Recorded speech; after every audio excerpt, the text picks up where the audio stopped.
ఏళ్ళ పరిచయమైన వాక్యములు కనుక మనమందరూ కూడా బైబిల్ ఉన్నవారు, చదవగలిగిన వారు, దేవుని సన్నిధిలో ఆయన మాట మన నోట ఉండుట ఎంతో మనకి మేలు, మన ఆత్మీయ జీవితములకు ఎంతో మనకి మేలు. కనుక నీ ఆత్మ ప్రతిరోజు మనమాట ఆ ఆత్మ అనే దీపంని ఏం చేయాలట? మనం వెలిగించుకోవాలి. ఏమిటట చెప్పండి ఈ మాట. ఏం చేయాలి మనం?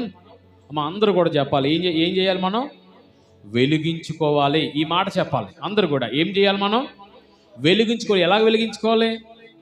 ఈ ధూపము చూడండి, ఈ యొక్క దీపమును మనం వేసినప్పుడు ఒక మసి వస్తుంది, చూసారు లేదా? ఒక మసి వచ్చి ఎక్కడికి వెళ్తుంది? అది ఆ పొగ అనే మసి ఎక్కడికి వెళ్తుంది? అయితే ఆ పై గోడలకి. కనుక నీ ఆత్మీయ దీపం నుండి వచ్చే ఆ ధూపం అట ఎక్కడికి వెళ్ళాలి? పరలోకమునకు చేరాలి. ఆ నూనె అనే ప్రార్థనతో ప్రతిరోజు నువ్వేం చేయాలి? ఆ దీపమును వెలిగించుకోవాలి. హల్లెలూయా, హల్లెలూయా. ఈ ఆత్మను మన ఏనాడు కూడా మనం ఎప్పుడు అశ్రద్ధ చేయకూడదు. దేవుడు నీకు నాకు ఇచ్చిన మంచి సమయం. అందరూ కూడా చదువుదాం. 11వ కీర్తన భాగము, 11వ కీర్తన భాగం దావీదు గారు రచించిన ఈ యొక్క కీర్తన భాగము కనుక మనమందరం కూడా 3వ వాక్యంను చదువుకుందాం. 3వ వాక్యం ఎవరైనా చదవగలిగిన వారు. పునాదులు పాడైపోగా నీతిమంతులు ఏమి చేయగలరు? స్తోత్రం. చాలండి, చాలు. చిన్న ప్రార్థన చేసుకుందాం. పరిశుద్ధుడా నీకు వందనాలు ప్రభువా, ఈ యొక్క వాక్యం బట్టి నీకు వందనాలు. మాతో ఈ వాక్యం ద్వారా మాట్లాడండి అయ్యా. ప్రభువా, ఆరిపోయిన మా యొక్క ఆత్మీయ జీవితములను వెలిగించండి ప్రభువా. ఈ మాట చేత మమ్మల్ని బలపరచండి, ఈ మాట చేత మమ్మల్ని ధైర్యపరచండి, ఈ మాట చేత మా ఆత్మకు తిరిగి జీవమునిచ్చి నడిపించండి, నీ జీవ మార్గంలో నడిపించండి ప్రభువా. తండ్రి, నీ యొద్దకు వస్తున్న ఆత్మను అయ్యా మేము తిరిగి బ్రతికించుకునే వారిగా ఈ మాట చేత ప్రాణాత్మ దేహములతో నీ ఎదుట మేము లొంగిపోవచ్చుండగా మాతో నీవు మాట్లాడమని యేసుక్రీస్తు నామమున అడుగుచున్నాం తండ్రి, ఆమేన్. హల్లెలూయా, హల్లెలూయా, హల్లెలూయా. అందరూ నా వైపు చూడవలసిందిగా మనం చేస్తాను. క్లుప్తంగా నేను ఈ యొక్క సందేశమును ముగించాలని ఆశపడుతున్నాను కనుక మీరు నా వైపు చూచిన ఎడల త్వరగా మీకు కొన్ని విషయాలు మేము బయలుపరిచి మనమందరం కూడా అక్కడి నుంచి మనం వెళ్దాం. అయితే ఇక్కడ మనం చదువుకున్న మాట ఏమిటి అని అంటే, పునాదులు పాడైపోగా ఏంటంటే, ఒకసారి చదవండి అన్న, మళ్ళీ ఒకసారి. పునాదులు పాడైపోగా నీతిమంతులు ఏమి చేయగలరు? అసలు ఏమిటి పునాదులు? ఎవరి నీతిమంతులు? అసలు వాళ్ళు ఏం చేయాలి? ఒక విషయానికి వస్తే, ఒక విషయం మీతో చెప్పి నేను ముందుకు వెళ్ళాలని ఆశపడుతున్నాను. ఇప్పుడు ప్రపంచం అంతా మనం ఎక్కడ చూసినా ఎలాగుందట? ప్రపంచమంతా భయంకరమైన పరిస్థితిలో ఉన్నది. మీ ఇంటిలో బాగుంటే ప్రపంచం బాగున్నది అనేది కాదు, లేదా నీ ఇంటి పక్కన బాగుంటే బాగున్నది అనేది కాదు. ఒక్కసారి గమనించండి, ప్రపంచం అంతా ఎలాగుందట? ప్రజల మీదకి ప్రజలు, రాజ్యము మీదకి రాజ్యము ఈరోజు ఎలాగుందట? భయంకరమైన పరిస్థితిలో మనము జీవిస్తున్నాం. ఈరోజు నువ్వు సుఖ సంతోషాలతో ఆనందంగా నీకేం కావాలంటే తినుచున్నావు అంటే ఒక వింతగా అనేకుల ప్రార్థన కావచ్చు, లేదా నీ కుటుంబ ప్రార్థన కావచ్చు, లేదా నీ యొక్క కుటుంబం యొక్క తల ప్రార్థన అవ్వచ్చు, అనగా నీ భర్త అవ్వచ్చు, నీ తండ్రి అవ్వచ్చు, లేదా నీ యొక్క తల్లిదండ్రుల ప్రార్థన అవ్వచ్చు. అయితే నీ ఇంటిలో బాగుందని ప్రపంచం అంతా బాగున్నట్టు కాదు ఏంటి? అంతేనే కాదా? ఈరోజు ఇక్కడ మన వాడ్రపల్లో వర్షం పడితే ప్రపంచం అంతా వర్షం పడినట్ట ఏంటి? అప్పరా గారు, ఏంటి నోవ గారు, అమ్మ ఏమో స్త్రీలు చెప్పాలి. ఇక్కడ వర్షం పడితే ప్రపంచం అంతా వర్షం పడినట్ట కాదు. ఈరోజు నువ్వు ఆరోగ్యంగా ఉంటే ప్రపంచం అంతా ఆరోగ్యంగా ఉన్నట్ట. ఈరోజు నువ్వు రక్షణ పొందుకుంటే ప్రపంచం అంతా రక్షణ పొందుకున్నట్ట కాదు. ప్రపంచం అంతా ఎలా ఉందట? భయంకరమైన దుర్భర జీవితంలో ప్రపంచం వెళ్ళుచున్నది. జాగ్రత్తగా గమనించండి. ఈరోజు ఒక స్త్రీ ఏమన్నా, గాంధీ గారు ఏమన్నారండి, అర్ధరాత్రి 12 గంటలకు స్త్రీ ఒంటరిగా నడుచుకుని ధైర్యంగా వెళ్ళినప్పుడే మనకి స్వాతంత్రం వచ్చిందట. ఏంటి వచ్చిందండి? మనకి నిజమైన ఫ్రీడమ్ వచ్చిందని ఆయన చెప్పిన మాటల్లో చాలా అమూల్యమైన మాటలు.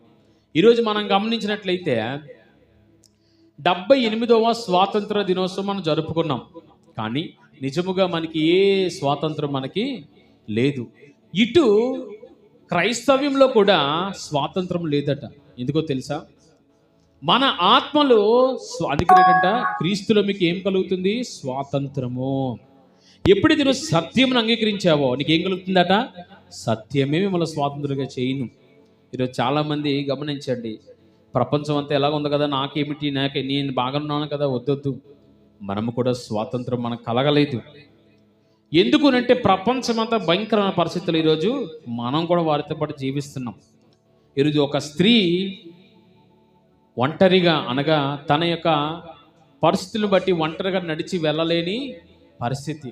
గత వారంలో ఈ ఆగస్టు నెల 9వ తారీఖున మీరు గమనించారు లేదో, కలకత్తా ప్రాంతంలో విన్నారా మీరు ఆ యొక్క సన్నివేశం, ఆ యొక్క సమాచారం విన్నారా?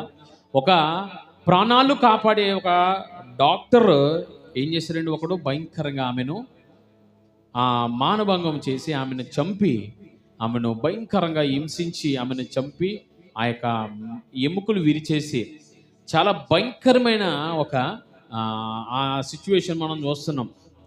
ప్రపంచంలోనే కాదు, లేదా నా ఇంటిలో బాగుంది, ప్రపంచం బాగుంది అంటే కాదు. ఏమైందో తెలుసా? అంత క్రూరంగా మీరు ఒకసారి గమనిస్తే అందరూ కూడా జాగ్రత్తగా వినండి. నీ యొక్క ఇంటి రక్షణ ఎవరి చేతిలో ఉంది? నీ చేతిలోనే. ఆడపిల్లలు, నీ కుమార్తెలు, నీ కుమారులు. ఆ యొక్క వ్యక్తి ఎవడైతే అలా చేశాడో ఎంత దౌర్భాగ్య స్థితి. అయ్యో, ఆమె నా చెల్లి లాంటిదే కదా, లేదా ఆమె నా అక్క లాంటిది, నా తల్లి లాంటిది కదా అనేక విచక్షణ జ్ఞానము కోల్పోయి భయంకరంగా పడి ఆమెను, మనం చెప్పలేనివి చాలా విషయాలు అక్కడ జరిగినాయి. ఎందుకు ఇదంతా కారణం ఏమిటి? ఆ వ్యక్తిని పట్టుకోవడానికి వెళ్తేప్పుడు ఆ వ్యక్తి ఏమన్నాడో తెలుసండి, జాగ్రత్తగా వినండి. ఏమన్నాడో తెలుసా? మీరు నన్ను, నేనే చేశాను ఇది, నేనే ఆమెను ఇలా చేశాను కాబట్టి మీరు నన్ను ఉరిశిక్ష వేసుకోండి. చూడండి, చావు అనగా ఈరోజు ఎవరికి భయం లేదు. అరే, నేను ఒకవేళ మరణిస్తే నా బ్రతికి ఏమిటి, నా యొక్క పిల్లల జీవితం ఏమిటి, నా యొక్క భార్య, నా తల్లిదండ్రుల జీవితం ఏమిటి? ఆయనది వారి రోజు అనేక గుండెల్లో బాధ, చాలామంది ఏడుస్తున్నారు. ఆ వ్యక్తి ఎందుకు అలా అవడం కారణం, లేదా తల్లి విగత జీవితంగా ఆ యొక్క పడినప్పుడు చాలా ఆయన్ని చూసినప్పుడు చాలా బాధ, భయం వేసింది. ఎందుకంటే నాకు కుమార్తె ఉంది, మీకు కుమార్తెలు ఉన్నారు, వీరు రేపు పొద్దున ఎక్కడికి వెళ్ళాలి? అదే సమాజంలోకి వెళ్ళాలి. ఒకవేళ అదే పరిస్థితి మనకు కలిగితే, అదే పరిస్థితి మన ఇంట్లో కలిగితే, జాగ్రత్తగా వినండి. ఏమైందో తెలుసా? ఎందుకు దీని అంతటికి కారణం ఏమంటారు? ఏంటి, వాళ్ళు చదువుకున్నారా, మంచి చదువుకున్నారు వాళ్ళు, కానీ ఒక స్త్రీని, ఒక ప్రాణాలు పోసే ఒక తల్లిని అంత భయంకరంగా, నిజంగా ఏం మానవుడు అలా చేయడేమో. ముందు జరిగినవి అవన్నీ బయటపడలేదు, అవి బయటపడితే ఇంకెన్ని ఘోరమో. దారుణమైన పరిస్థితి. కంట్లోంచి గాజు పెంకులు, ఈ యొక్క చెవులోంచి రక్తం, ముక్కులోంచి రక్తం, తన యొక్క ఆ శరీరం అంతా రక్తం భయంకరంగా. ఎంతో 36 గంటలు ఆమె డ్యూటీ చేసి పడుకున్న సమయంలో ఈ యొక్క వ్యక్తితో పాటు కొంతమంది వెళ్ళి ఆమె ఎంతో పోరాడింది, కానీ ఆఖరికి ఏమైంది? ప్రాణములు విడిచింది. జాగ్రత్తగా వినండి. దీని అంతటికి కారణం ఏమిటి? ఎందుకు ఈ యొక్క సన్నివేశాన్ని మీకు చూపిస్తున్నానంటే, జాగ్రత్తగా వినండి. పునాదులు ఏమయ్యాయట? పాడైపోయినాయి. నీతిమంతులు ఏమి చేయగలరు? అసలు ఏమిటి పునాదులు? ఒకసారి మనం గమనిస్తే ఈ పునాది ఎప్పుడు పాడైందండి? మానవుని యొక్క పునాది ఎప్పుడు పాడైందో తెలుసా? మనము ఏదోను తోటకు వెళ్ళిపోవాలి. ఎక్కడికి వెళ్ళాలి? ఏదోను తోటలో ఈ పునాది ఏమైంది? ఎలా పాడైంది అంటారు? ఎలా పాడైంది అంటారు? ఆదాము అవ్వ దేవుడు వేసిన పునాదిని ఏం చేశారు? వాళ్ళు ఏం చేశారు? పాడు చేసుకున్నారు. జాగ్రత్తగా వినండి. ఈ పునాది ఏమైంది? పాడైపోయింది. ఆదాము అవ్వ అనే వారి ఇద్దరి వలన ఈరోజు భూప్రపంచం అంతా ఏమైందండి? ఈ పునాది పాడైపోయింది. పునాది పాడైపోగా నీతిమంతులు ఏమి చేయగలరు? జాగ్రత్తగా వినండి. దేవుని చేత చేయబడిన వారిద్దరూ ఏమయ్యారండి? ఆ జ్ఞానమును సంపాదించుకున్నట్టు వాళ్ళు ఏం చేశారు? వద్దు అన్న ఫలమును, చూడండి జాగ్రత్తగా వినండి. ఇక్కడ ఒక మాట చెప్తాను, చాలా మీరు మనసు పెట్టి వినాలి. చెప్పిన వాడు తండ్రి, ఆయన ఏం చెప్పాడు? ఇది మీరు చెయ్యొద్దు, ఇది మీరు ముట్టుకోవద్దు, దీంతో మీకు ఏ విధమైన ఆ పని లేదు, ఇదంతా మీదే. కానీ మీరు ఏం చేశారు? జ్ఞానము కొరకు అసలు ఇది ఏమిటా అనే ఒక సర్పము ద్వారా మోసగించబడి ఏమైందండి? అక్కడే పునాది పాడైపోయింది. దేవుడు వేసిన పునాది ఏమిటండి? ఇదిగో నువ్వు ఫలించి అభివృద్ధి చెంది ఈ తోటను ఏం చేయాలి? నువ్వు ఏలు, ఈ తోట అంతా నీదే, ఈ తోటని ఏలి నీవు ఈ సంతానమును వృద్ధి చేయి. అందుకే కదా నీకు భార్యనిచ్చాను నేను, నీ పక్కటి ఎముకడిని తీసి నీకు ఒక స్త్రీగా చేశాను కదా. కానీ ఆదాము ఏమయ్యాడండి, తన భార్య ఒకవేళ తెచ్చింది ఆ పండును, కానీ ఈయన ఏం చేయాలి, ఎక్కడదమ్మా ఇది, ఎక్కడది అని అడగకుండా ఆయన కూడా తిన్నాడు. జాగ్రత్త వినండి, అప్పుడే వారి యొక్క క్రీస్తులో పునాదులు పాడైపోయినాయి. ఆ పునాది పాడైపోయినప్పుడు నీతిమంతులు ఏమి చేయగలరు అనే మాట మనం చదువుకున్నాం. ఇది ఎవరి నీతిమంతులు అంటారు? ఎవరండి నీతిమంతులు? క్రీస్తులో కడగబడిన వారు, క్రీస్తు రక్తములో కడగబడిన వారు, క్రీస్తును వెంబడించిన వారు. ఇదిగో నేను నా దేవునికి తప్ప మరెవ్వరికి కూడా నేను ఇష్టడుగా ఉండను, నా దేవుని వెంబడిస్తాను. అలా అనుకొని చాలామందట క్రైస్తవంలోకి వచ్చి మారి వారి జీవితంలో ఎన్నో కార్యములు జరిగించారట. అలాంటి వారు ప్రార్థన చేసినా కూడా ఈ పునాదులు ఏమవుతున్నాయంటండి, సరి చేయబడటం లేదు. ఈ పునాదులే పాడైపోయినప్పుడు ఇల్లు ఏం కట్టబడుతుంది? ఈరోజు భయంకరంగా ప్రపంచం అంతా కూడా ఎలా ఉందండి. ఏంటి, మనం ప్రార్థన చేసినంత మనం మారిపోతారా ప్రపంచం? ఏంటి, నేను ప్రార్థన చేసినంత మాత్రం ప్రపంచం మారిపోద్దా అంటే మారదు. ఎందుకో తెలుసా? యేసయ్య వేసిన పునాది ఎప్పుడో పాడైపోయింది. ఆయన వేసిన పునాది, క్రీస్తులో పునాది చెరిపేసుకున్నారు నేటి జనాంగం. అందుకని మనం ఎక్కడున్నాం తెలుసా? భయంకరమైన అంత్యకాలంలో జీవిస్తున్నాం. ఈ అంత్యకాలంలో రాజ్యం మీదకి రాజ్యం అనగా ఏమిటో తెలుసా? ఇదిగో ప్రజల మీదకి ప్రజలకు భయంకరంగా ఒక మృగముల వలె పడి భయంకరంగా ఈరోజు నరకానికి పాలైపోతున్నారు. ఇలాంటి సమయంలో మనం ఏం చేయాలి చెప్పాలి? ఏం చేయాలి? వాళ్ళు వెళ్ళి మార్చాలా? మార్చే శక్తి నీకుందా? లేదు. అందుకే మనం చదువుకున్న మాట, ప్రభువా, అక్కడ దావీదు అంటుంటాడు, ప్రభువా ఏమి చేయగలను? ఈ యొక్క పునాదులు అనగా నువ్వు వేసిన ఈ మానవుడికి ఉన్న ఈ యొక్క పునాది పాడైపోయినప్పుడు ఎంత ప్రార్థన చేసిన వాళ్ళు మారుతారా? అందుకనే దేవుడు చెప్తున్న మాట ఏంటో తెలుసా? ఈ అంత్యకాలంలో అనేకులు ఊడిపోతారు, అనేకులు పడిపోతారు.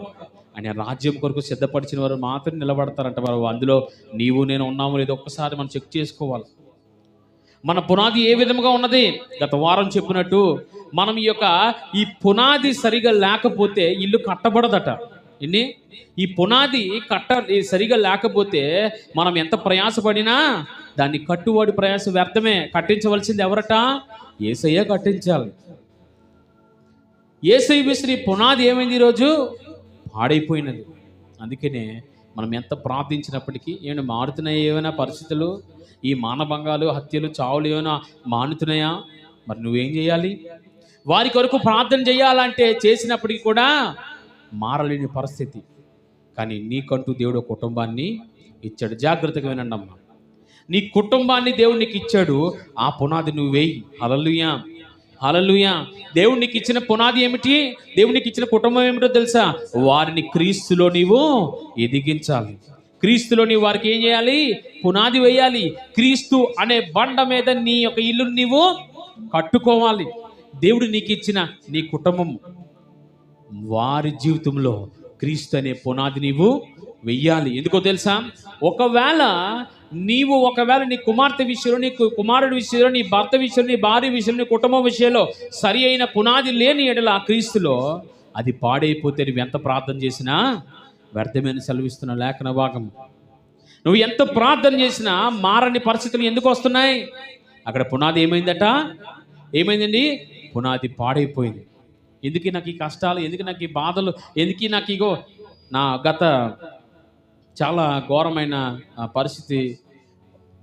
ఆ విషయం చెప్పాలని ఆశపడుతున్నాను, చెప్పాలి. మేము చదువుకున్న కాలేజీలో, చెన్నై ప్రాంతంలో చదువుకున్న కాలేజీలో ఒక తిమోతి సార్ అని, ఆయన చాలా మంచి వ్యక్తి, చాలా దైవికం కలిగిన వ్యక్తి, అందరినీ ప్రేమించే వ్యక్తి. ఆ యొక్క వ్యక్తి సడన్గా మాకు తెలిసిన విషయం ఏంటంటే ఆయన ఉరి వేసుకొని చనిపోయాడు. మా జాగ్రత్తగా వినండి. ఉరి వేసుకొని చనిపోయాడు. చాలా మంచి బలంగా ఉన్న వ్యక్తి, క్రీస్తులో చాలా ఆయన ఎంతో ఈ యొక్క వాక్యం ఏంటి ప్రతీదీ ఆయనకి చాలా విషయాలు జ్ఞానం సంపాదించిన వ్యక్తి. కానీ మొన్న సోమవారం తెల్లవారినే మాకు తెలిసిన విషయం, ఆయన ఉరి వేసుకొని చనిపోయాడు. ఎందుకు? ఏమిటి ప్రభు అంటే జాగ్రత్తగా వినండి. బయటికి మాత్రం బాగా కనబడుతున్నాం ఏంటి? మా జాగ్రత్తగా వినాలి. నేను ముగించేస్తాను, ఎక్కువసేపు మిమ్మల్ని విసిగించండి.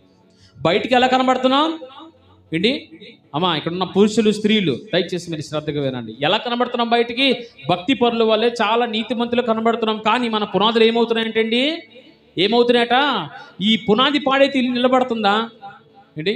పునాది పాడైతే ఇల్లు నిలబడుతుందా? అది కూలిపోద్ది. మరి మనం ఏం చేయాలి? అయ్యో, నీ మంచి ప్రార్థన చేసుకుంటున్నా 3 పూట్ల సుఖం లేదు. ఎందుకో తెలుసా? పైపైన ప్లాస్టింగ్లు చేస్తున్నావు, పైపైన గోడలు కట్టవు, కింద పునాదిలో బలము లేని వాళ్ళు ఏమవుతుంది? నువ్వు ఎంత కట్టినా అలా కూలిపోద్ది. కారణం ఏమిటి? మన వైనాడులో వచ్చిన వరదలు చూడండి, ల్యాండ్ స్లైడింగ్ అని పైపైన కట్టిన బిల్డింగ్లన్నీ ఏమయ్యాయండి? పేక మేడలాగా రాలిపోయి కిందకు వచ్చేస్తున్నాయి. ఎందుకు? వారు వేసిన పునాదిలో బలము లేదు. వారి మట్టి మీద, కొండల మీద కట్టారు. కానీ ఎప్పుడైతే ఈ వరద వచ్చిందో, లేదా ఈ యొక్క తాకిడికి, మట్టికి, ఈ నీళ్ళకి ఆ పునాది ఏమైంది? తడిచిపోయి రాలిపోయింది. 100 మంది దగ్గర 500, 600 మంది చచ్చిపోయారట. ఒక వ్యక్తి తన కుమార్తెకి ఒక లెటర్ రాసాడట. రాసి, అమ్మా, నేను చూడడానికి వస్తున్నాను, ఇదిగో నీకు ఏమి కావాలో అవన్నీ నేను తెస్తున్నానని చెప్పి ఆ చేతిలో ఒక లెటర్ పట్టుకొని ఆయన చనిపోయాడంటే, ఆ లెటర్ పైకెత్తి ఆయన మీద అన్ని పడిపోయి చనిపోయినప్పుడు ఆ లెటర్ తీసి చదివినప్పుడు అక్కడ ఉన్న అందరూ ఏడ్చారట. ఆ కుమార్తె ఎవరో తెలియదు, ఆ అడ్రస్ లేదు, కానీ అది చదివినప్పుడు అందరూ ఏడ్చారు. అయ్యో, తన కుమార్తె కొరకు వెళ్తున్న వ్యక్తి మరణించాడు అని. జాగ్రత్తగా వినండి. ఆ పునాదులు లేనందునే, పునాదులు పాడైపోయినందునే అక్కడ ఏమైందండి? భయంకరమైన ప్రళయం. కట్టకూడని చోతను కట్టేశారు అక్కడ బిల్డింగ్లు. అక్కడ అది అనుగుణం కాదు, అక్కడ కట్టడానికి అనువైన స్థలము కాదు. అయినప్పటికీ ఏమైంది? ఈరోజు మన ఆత్మీయ జీవితంలో ఏ విధంగా ఉన్నాయి? ఒకవేళ శారీరకంగా బాగా ఉన్నవే, మంచి మాటలు, మంచి భోజనం, మంచి వస్త్రములు, లేదా మనకున్న సమయంలో చాలా విషయాలు కనపడుతున్నాం కదా, మరి ఆత్మీయ అనే పునాది, ఆత్మీయ స్థితి అనే పునాది ఎలాగుంది? అమ్మ, ఒక్కసారి ఆలోచన చేయండి. నేను ముగించేస్తున్నాను. ఒక్కసారి ఆలోచన చేయండి. నీ ఆత్మీయ పునాది పాడైపోతే సేవకుడు ఎంత ప్రార్థన చేసినా వ్యర్థమేనమ్మా. ఏంటి? నీ ఆత్మీయ స్థితి పాడైపోయిన ఎడల మేము ఎన్ని ఉపవాసాలు చేసినా, నువ్వు ఎన్ని ఉపవాసాలు చేసినా అది వ్యర్థమే. ఏంటి? యెహోవా హస్తము కురచ కాలేదట. రక్షింపనేరక యెహోవా హస్తం ఏం కురచ కాలేదైంది. రక్షించగల సమర్థుడు, కానీ ఎందుకు ఇశ్రాయేలుని దేవుడు రక్షించటం లేదు? ఎందుకు దేవుడు మొత్తుతున్నాడో తెలుసా? వారి పునాదులు ఏమయ్యాయి? పాడైపోయినాయి. ఆనాడు ఐగుప్తు ప్రాంతం నుంచి రప్పించినప్పుడు ఆ యెహోవా దేవుని ఎంతో ఆరాధించారు కదా వారు. మరి అరణ్యంలోకి వచ్చేసరికి ఏమైందండి? ఆ ఎడారిలోకి వచ్చేసరికి ఏమైందండి? వారందరూ కూడా ఆత్మీయ పునాదులు పాడైపోయింది. తద్వారా ఏమైంది? చివరికి వెళ్ళవలసిన వీరందరూ రాలిపోయారంటే. మరి నీ జీవితం, నా జీవితం ఏమిటి? ఒకసారి ఆలోచన చేయండి. మన ఆత్మీయ స్థితి ఎలాగున్నది? నిజంగా గాలి వేసినా, ఎంత వరదలు వచ్చినా నిలబడుతుందా ఈ ఇల్లు? ఈ ఇల్లు నిలబడాలంటే నీ ఆత్మీయ స్థితి ఎలాగ ఉండాలి? ఒక ప్రార్థన, ఒక పాట, ఒక ఆరాధన వల్ల కాదు ఇది, లేదా ఒక ఆదివారం వల్ల కాదండి ఇది. ప్రతిరోజు నువ్వేం చేయాలి? ఆ పునాదిని బలపరుచుకోవాలి. ఎలా బలపరుచుకోవాలి? సిమెంట్ వేయాలండి. లేకపోతే దానికి కావలసినవన్నీ నువ్వు వేస్తేనే ఆ పునాది నిలబడినప్పుడు ఇల్లు కట్టాలి. పునాది సరిగా లేనప్పుడు ఇల్లు కట్టేవనుకోండి, ఏమవుతుంది? పడిపోద్ది. నీవు క్రీస్తులో నీ పునాది నువ్వేం చేసుకోవాలి? స్థిరపరచుకోవాలి. దానికి వేయవలసినవన్నీ వేయాలి. పిల్లర్లు సరిగ్గా కట్టకపోతే ఇల్లంతా రాలిపోద్ది. ఇది మనం ఏం చేస్తున్నాం? నేను యేసయ్యని తెలిసేసుకున్నానండి, మందిరానికి వచ్చాను, బాగానే ఉంది, నిజమే. యేసయ్యని తెలుసుకున్నాం, మనం అందరం కూడా ఆ కోవకు చెందిన వాళ్ళమే. మరి యేసయ్యని తెలుసుకున్నావు, నువ్వేం చేయాలి? ఆయనలో ఉన్న జీవం నువ్వేం చేయాలి? పొందుకోవాలి. ఆయనలో ఉన్న రక్షణ నువ్వేం చేయాలి? పొందుకోలేండి. ఇక్కడ మనకి ఇల్లు కట్టాలనుకున్నాం, ఈ గోతులు తీసేస్తే పునాదులు వచ్చేస్తాయా? మనం ఏం చేయాలి? సిమెంట్ తేవాలి, ఇసుక తేవాలి, దానికి కావాల్సిన పిక్క తేవాలి, దానికి కావాల్సిన నీళ్లు కావాలి, దానికి కావాల్సిన పనివాళ్ళు కావాలి, పనిముట్లు కావాలి. ఒక్క స్తంభం వేయాలంటే ఒకరితో అయిపోద్దండి నవగారు. ఎంతమంది కావాలి దానికి? పనులందరూ కావాలి. ఈ పునాదులు వేయాలంటే చిన్న విషయం కాదు. నేను క్రైస్తవునండి, నేను మంచిగా ఇదిగో మా ఆదివారం ఆరాధనకు వస్తున్నాను, కానుకిస్తున్నాను అంటే అని అంటాడు. రే, గొయ్యి మాత్రం తీసావు నువ్వు, ఇంకా సరైన నువ్వు పునాది వేసుకోలేదు. ఇంకా నీ జీవితంలో సరైన రక్షణ అనేది నీలో కలగలేదు. అందుకే నేను చూడండి, ఈరోజు మానవుడు ఎందుకు సమయం వచ్చినప్పుడు దేవుణ్ణి గణపరచలేకపోతున్నాడు? అరే, నేను క్రైస్తవుని కదా, ఈ సమయమున దేవుని స్తుతించాలి నేను, లేదా ఇది దేవునికి ఇష్టం, ఇది మాత్రం నేను జరిగించాలి అన్నది ఎవరికుంటుంది తెలుసా? అందుకే దావీదును దేవుడు మంచి మాట అన్నాడు. ఏమన్నాడు తెలుసా? దావీదు, ఈయన నా హృదయానుసారుడు. ఏంటట? దావీదు, దేవుడు మంచి కితాబు ఇస్తున్నాడు. ఏమిటో తెలుసా? దావీదు నా హృదయాన సారుడు.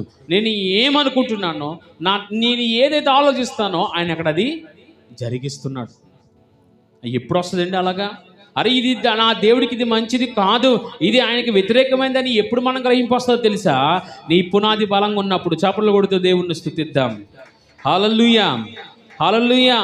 నీ పునాది పాడైపోయినప్పుడు ఎన్ని ప్రార్థనలు చేసినా, నువ్వు ఎంతగానో ఉపవాసములు చేసినా, ఒక విషయం గమనించండి, మనం ఎంత ప్రార్థన చేసినా, ఎన్ని ఉపవాసములు చేసినా, ఎంత కఠినమైన ఉపవాసాలు చేసినా, ఎందుకు కొన్ని రోగాలు మనం వదిలి వెళ్ళవు, కొన్ని పరిస్థితులు మనం ఎందుకు మారవు? కారణం మన పునాది ఎక్కడో బేట్లు వచ్చిందట, మన పునాదిలో ఎక్కడో సమస్య కలిగిందట. క్రీస్తులో సరైన పునాది మనకు పడలేదు. సర్వమానవాళి మీద ఈరోజు ఏమైందట? ప్రతి ఒక్కరి యొక్క పునాదులు పాడైపోయింది, తమ యొక్క జీవితములు పాడైపోయి చిన్న భిన్న అవడం గల కారణం ఆనాడు ఏదైనా తోటలో జరిగిన ఆ యొక్క పని వలనే. కానీ యేసుక్రీస్తు వారు వచ్చి ఏం చేశారో తెలుసా? తిరిగి ఆ పునాదిని బాగు చేశాడు. హల్లెలూయా, హల్లెలూయా. తిరిగి ఆ పునాదిని ఏం చేశాడు ఆయన? సర్వ మానవాళి మీదకి వచ్చిన యొక్క పాపం అనే భయంకరమైన ఆ సమస్యను తొలగించి తిరిగి పునాదిని కట్టి, పునాది మీద ఇల్లును కట్టి, ఇదిగో అందులో నిన్ను పెట్టాడు ఆయన. మరి మనం ఏం చేయాలి? మనల్ని పరిశీలన చేసుకోవాలి. ఎలాగున్నాను నేను?